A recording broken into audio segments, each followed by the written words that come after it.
Então, pessoal, bom dia novamente. Vamos estar estudando o setor B agora, mas de física, não de matemática. Nesse momento a gente vai falar sobre tubos como fonte de som. A gente viu na aula anterior deste conteúdo as cordas, os instrumentos de corda como fonte sonora. E agora a gente vai ver os tubos sonoros, tá? Basicamente, a gente vai estudar como as ondas se comportam dentro dos tubos. De maneira simplificada e bem direta ao ponto,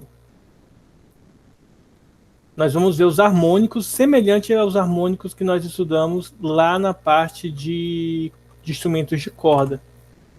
Ou seja, os possíveis harmônicos omitidos por um tubo de extremidade aberta, isto é, como flauta, como alguns instrumentos são. Deixa eu pegar aqui na internet uma imagem de instrumentos de extremidades abertas, só para a gente ver, tá?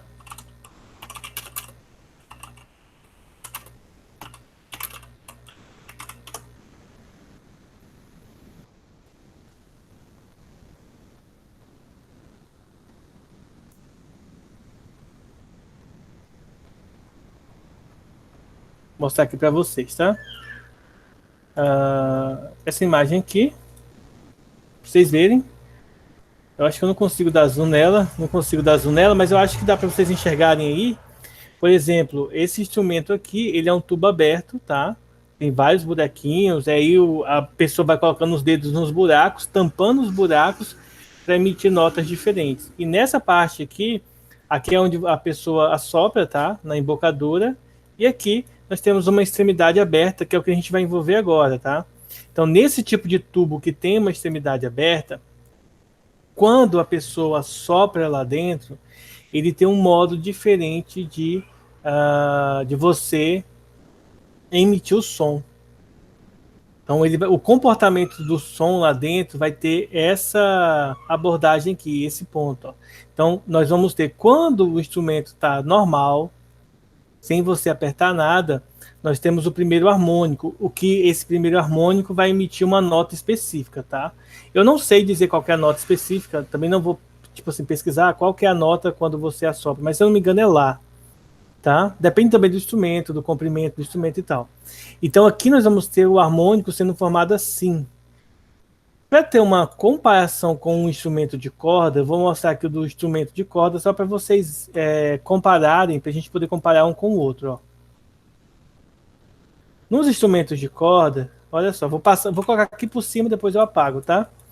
No instrumento de corda, como que acontecia aqui a forma da onda, tá? Observem que os nós ficam nas extremidades, tá? E no meio, quando você vai ampliando aí a quantidade de ventres e nós nos harmônicos, tá? Quando você vai aumentando o número de harmônicos. No caso aqui das ondas nos tubos, aqui é o contrário, ó, os ventres ficam aqui nas extremidades, por isso que quando você assopra num instrumento de sopro, eu não sei se vocês já tiveram essa oportunidade de tocar uma flauta, não aquelas flautas doces, simplesinha, mas o som ele vai sair por completo na extremidade, tá? Então, todo o ar sai por completo. A parte que seria, digamos assim, mais fina do harmônico, ela fica na parte central. No segundo harmônico, nós vamos ter 2 nós e 1, 2, 3 ventres, né? Aqui nós vamos ter 1, 2, 3 nós, quando no terceiro harmônico, e assim sucessivamente, tá? Com N harmônicos, vai continuar aí com a mesma propriedade característica, tá? Deixa eu apagar aqui, para a gente falar um pouco sobre as fórmulas que aparecem. Para a gente não esquecer, eu quero que vocês lembrem o seguinte. Vamos lá, imagem.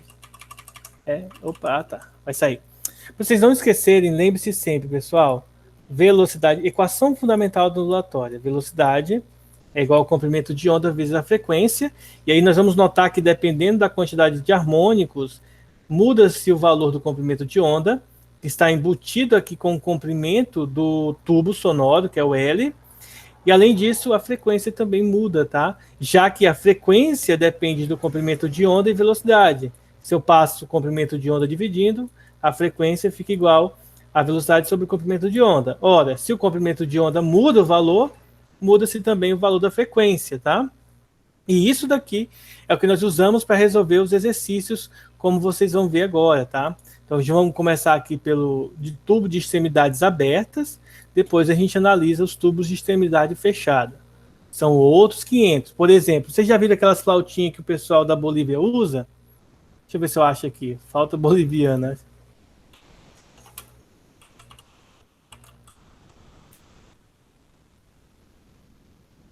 Acho que já. Deixa eu ver se eu encontro. Opa, encontrei uma boa imagem, rapaz. Ó. Dificilmente encontrar uma imagem desse naipe aqui assim, ó.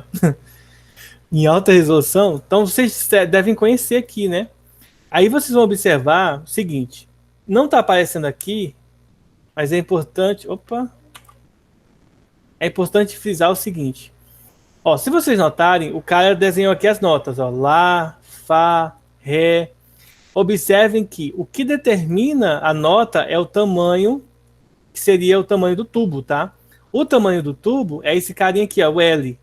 O tamanho do tubo define o comprimento da onda emitida, lembrando que a velocidade do som é sempre a mesma quando você está tocando flauta, instrumento de sopro, tá bom? Então, se o comprimento do tubo determina o comprimento da onda, o comprimento de onda determina a frequência, tá? Então, a frequência é o que determina a nota musical emitida, tá? O som que nós ouvimos. Então, o comprimento de cada tubo aqui vai indicar para a gente uma nota diferente, tá bom? Então, vale a pena ressaltar isso aqui para vocês. Mas vamos para os exercícios aqui. Vou pegar aqui alguns exercícios para a gente estar estudando aqui. Então, vamos lá. Esse primeiro exercício, ele vai de encontro à primeira definição que nós vimos. Tem outra definição que vai ser de tubo fechado.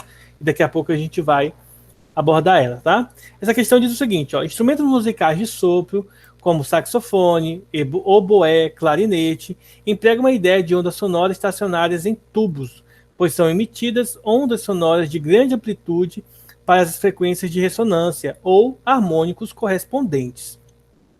Harmônicos correspondentes são aqueles que, quando você está tocando um instrumento musical, eles emitem a mesma nota, só que em frequências distintas, tá? Por exemplo, se você pegar... Vou pegar um exemplo de instrumentos mais conhecidos. Você pega um contrabaixo e um violão, o contrabaixo, ele tem as mesmas notas, é quase igual a um violão, tá? Só muda a forma de tocar e digamos assim, a intensidade, a frequência das notas emitidas por eles. As frequências das notas de um baixo são mais graves, mas ela emite as mesmas notas de um violão, que tem notas mais agudas, tá? Porque é característica do timbre de cada instrumento, tá bom? Por sua vez, se você pega um violino, que também é um instrumento de corda, ele vai emitir notas mais agudas do que um violão e muito mais agudas do que um contrabaixo, tá? E isso aqui são características de emitir notas harmônicos correspondentes em regiões diferentes, causando efeitos diferentes na música, tá? Sobre esse assunto, qual que é a alternativa incorreta? Primeiro, a gente já viu que ela é incorreta, né? Então, o harmônico fundamental num tubo sonoro aberto em ambas as extremidades tem um nó e um ventre. Então vamos aqui, ó. Qual é o erro dessa questão aqui, como você pode ver? De fato, tem um nó, mas tem quantos ventres, pessoal? 2 ventres. Apesar de não ser um ventre fechado, igual a gente está acostumado com as notas dos violões, né? A gente viu no ano passado. Então, isso aqui é falso por causa disso. Não é um ventre, são 2 ventres, tá? A letra B, a extremidade fechada de um tubo sonoro fechado sempre corresponde ao nó. Isso aqui a gente vai ver daqui a pouco. O comprimento de onda do harmônico fundamental num tubo de fechado é igual a 4 vezes, isso aqui a gente vai ver daqui a pouco. Em tubos abertos, todos os harmônicos podem existir, já que tubos fechados, apenas os harmônicos ímpares existem. A gente vai ver daqui a pouco também isso aqui, tá? Então a gente só consegue resolver essa porque a gente sabe que no harmônico de tubos fechados, tá? Eles vão ter 2 ventres, como foi mostrado nessa imagem. Vamos para a próxima questão. Não, antes da gente ir para a próxima questão, vamos logo ver os tubos fechados, porque aí as questões que aparecem sobre eles a gente aborda aqui. Então vamos lá. Para tubos fechados aqui, como vocês podem ver, tubos fechados é aqueles que possuem uma extremidade fechada igual esse aqui, ó. a extremidade inferior aqui, ela é fechada. Então o cara sopra aqui, o som, o vento, né? O sopro entra por essas extremidades, né? Por essas extremidades e sai por elas também, tá? Então ele não vai sair aqui no final, ele vai voltar e vai sair por onde entra. Então nesse ponto aqui, como que a onda sonora é produzida? Ela é produzida, tá? Ondas estacionárias são produzidas da seguinte maneira: a gente vai ter um único nó e um ventre. No terceiro harmônico, vejam que nós não vamos ter os harmônicos pares, ó. Cancela aqui. Diferente aqui que nós temos harmônicos ímpares e pares, tá? Em tubos fechados nós só vamos ter harmônicos ímpares, tá? Nós vamos ter o terceiro harmônico que vai ter ó, 1, 2 nós, tá? Quinto harmônico, 1, 2, 3 nós. Percebo que a fórmula que nós temos aqui para calcular o comprimento de onda e frequência é bem diferente das que a gente viu lá com instrumentos de corda e as que nós estamos vendo aqui agora com instrumentos que têm as extremidades abertas. Tá? Então vale a pena ressaltar isso, porque há uma diferença muito grande aí nas fórmulas obtidas. Professor, como que eu faço para decorar essas fórmulas? Aí depende de como você memoriza as coisas, tá, gente? Se você vai pegar e ficar escrevendo várias vezes, mas basicamente nós vamos fazer alguns exercícios aqui para nos ajudar aí a obter estes resultados. Tá? Deixa eu voltar aqui e pegar mais uma questão aqui para a gente estar dando uma olhada.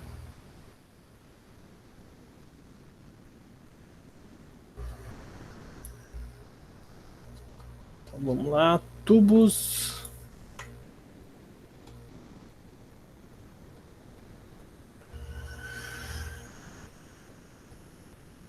Vamos pegar uma questão aqui da Unicamp.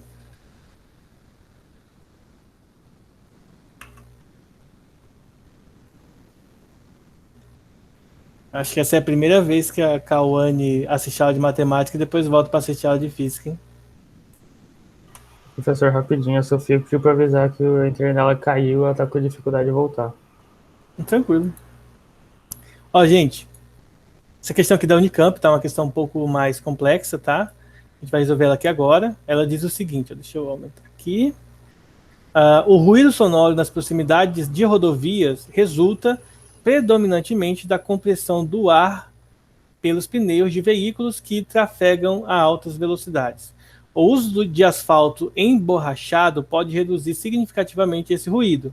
O gráfico a seguir mostra duas curvas de intensidade de ruído sonoro em função da frequência, tá? Ó.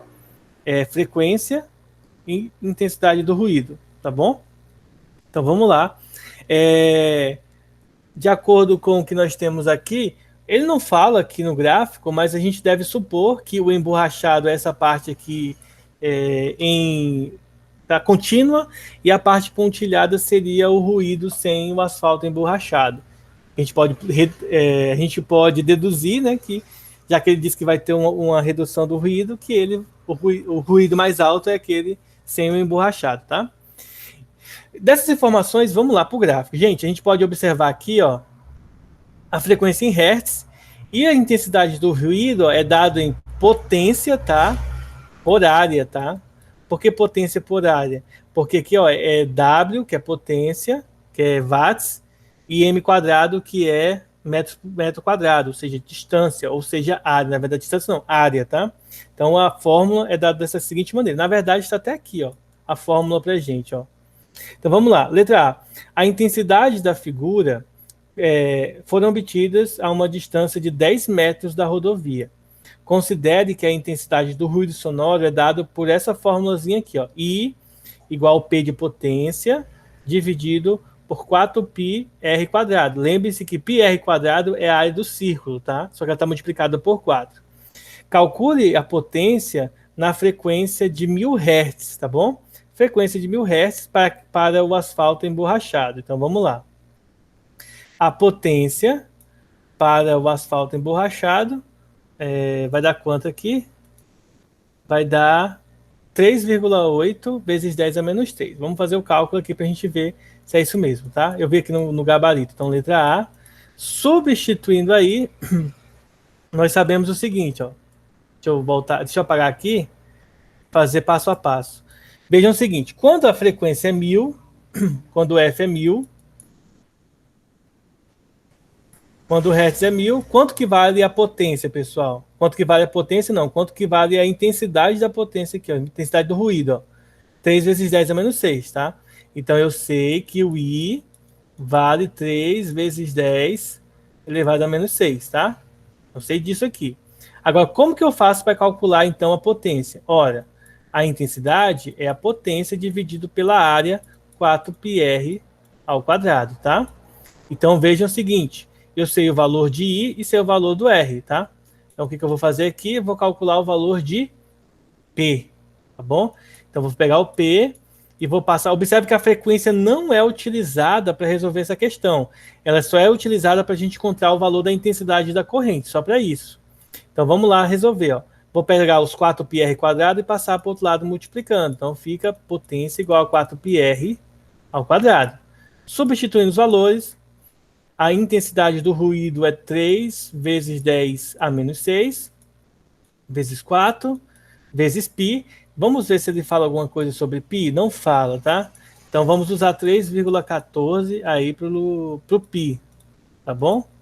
Vamos usar o 3,14 aí como valorzinho aproximado para o π, 3,14, vezes o raio ao quadrado. Quanto que vale o raio? O raio vale 10, então vai ficar 10 ao quadrado, tá? Eu vou só afastar um pouquinho dali.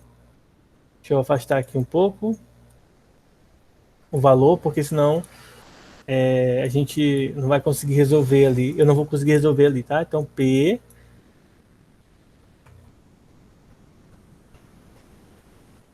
Então, P vai ser igual a intensidade da corrente, do ruído, 3 vezes 10 elevado a menos 6, vezes 4, vezes π, vezes o raio, que é 10 ao quadrado, tá bom?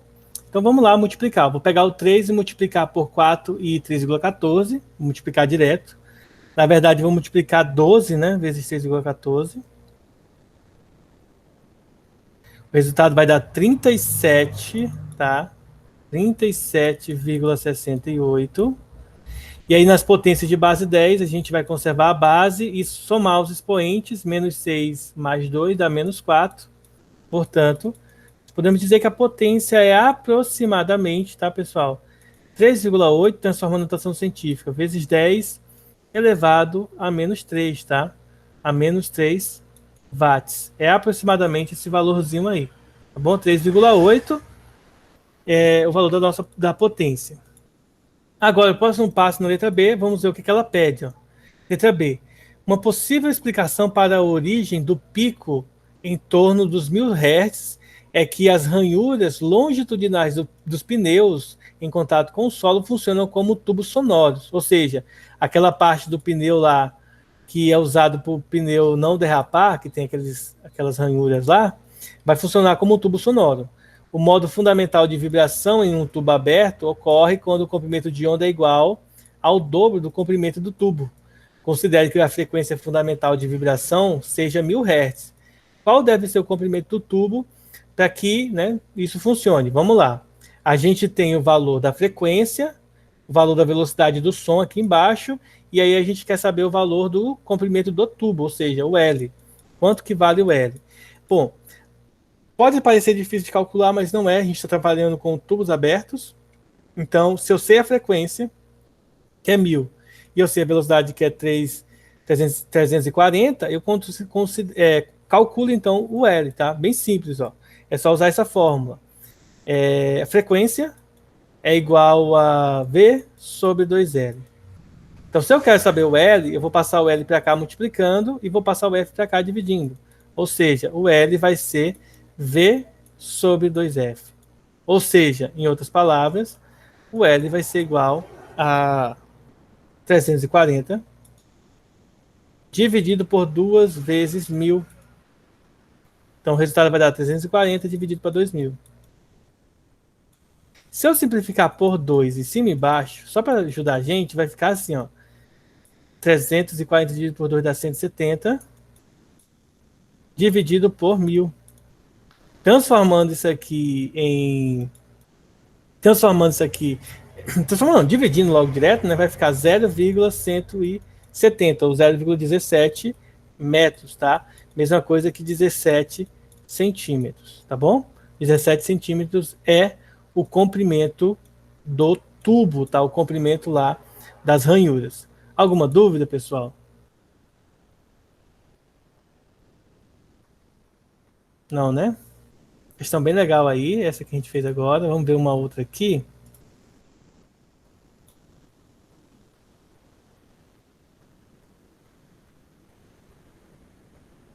Vou pegar uma questão aqui um pouco grande também, pelo menos o enunciado, tá? A conta em si não é não.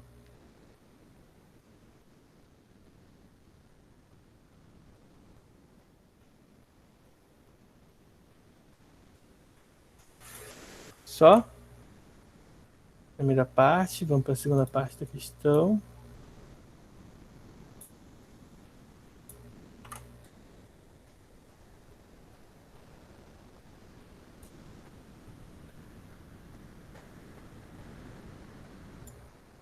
Então essa questão diz o seguinte para a gente, ó. Em 1816, o médico francês René Laennec, sei lá como é que se pronuncia, durante um exame clínico, numa senhora, teve a ideia de enrolar uma folha de papel bem apertada e colocar seu ouvido numa das extremidades, deixando a outra livre para ser encostada no paciente. Dessa forma, não só era evitado o contato indesejado com a paciente, como os sons se tornavam muito mais audíveis do que a pessoa colocar o ouvido lá nas costas, conforme a figura mostra aqui. Ó. Estava criada, assim, a ideia fundamental do estetoscópio. É utilizado por diversos profissionais como médicos e enfermeiros para auscultar, termo técnico correspondente a escutar, sons vasculares, respiratórios ou de outra natureza em diversas regiões do corpo. É composto por três partes fundamentais: a peça que vai no ouvido, tá bom? Os tubos condutores do som e a peça ausculatória, que se não me engano é a que vai encostado no paciente. E por fim, a peça ausculatória, componente metálico colocado em contato com o corpo do paciente, então é isso mesmo. Essa peça é composta por uma campanula que transmite melhor os sons de baixa frequência, aqueles mais graves, como as batidas do coração e o diafragma, que transmite melhor os sons de alta frequência, como o pulmão e do abdômen. A folha de papel enrolada pelo médico francês pode ser interpretada como tubo sonoro aberto, considerando o comprimento desse tubo igual a 34 centímetros, e que ao escutar o paciente, né, vou ficar falando esse nome técnico, houve a formação no interior desse tubo de uma onda estacionária longitudinal de segundo harmônico. Então aqui, ó, segundo harmônico, é importante frisar que nós vamos estar utilizando essa fórmula aqui, ó, do segundo harmônico, uma dessas duas aqui, tá? E que se propaga com uma velocidade de 340 metros por segundo. A pergunta é, qual é a frequência? Então vamos lá. No segundo harmônico, nós temos que o segundo harmônico, a frequência do segundo harmônico, ó, vou fazer até aqui, ó. A frequência do segundo harmônico é igual a 2 vezes a frequência do primeiro harmônico, tá? Que por sua vez, está tudo riscado aqui, deixa eu tentar apagar aqui, né, porque eu risquei tudo aqui. Vamos ver se ele apaga aí, e aí a gente faz o cálculo, tá? Aí essa vai ser a nossa última questão para a gente poder almoçar. Já tá tarde, né? Eu tô com fome, vocês também. Olha só, por sua vez, o primeiro harmônico é V sobre 2L. Então eu vou vir aqui, ó, que é igual a 2 vezes o primeiro harmônico, que é V sobre 2L. Aí é fácil, é só substituir. O 2 cancela com 2, ou seja, a frequência do segundo harmônico vai ser igual ao quê? Só V sobre L. A velocidade do som é 340, o comprimento do tubo é 34 centímetros, mas a gente vai transformar em metros, então eu preciso dividir por 100, então vai dar 0,34. Portanto, a resposta final, nesse caso aqui, vai ser 1000 Hz. É só efetuar a divisão, a gente encontra aí a resposta final de 1000 Hz. Alguma dúvida, pessoal? Bem tranquilo, né? Então, com isso daí, nós vamos encerrar nossa aula de hoje. Vou passar a atividade para vocês como de praxe. Deixa eu interromper a gravação.